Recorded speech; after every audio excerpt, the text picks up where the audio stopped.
after Spain, just before we came back to the United States, we spent 12 days in Turkey, and had the opportunity to meet there with a woman who's sort of trying to do in Turkey on a model of what the book center is doing here. She's trying to collect whatever she can of Ladino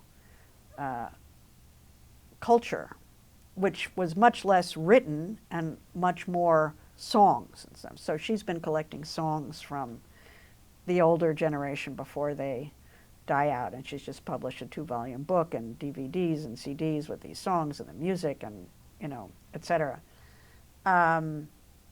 And we also got to meet with older generation of Jews in some of the synagogues in Turkey. And Turkey is one of the places that the Jews went to after they were expelled from Spain. And I was able to communicate with those people in Spanish. I didn't know any Turkish. Their English was, adequate, but we did much better in Spanish. And it was just like,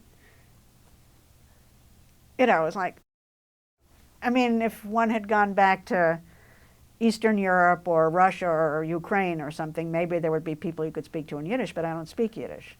But, here was Spanish as the universal Jewish language within this community.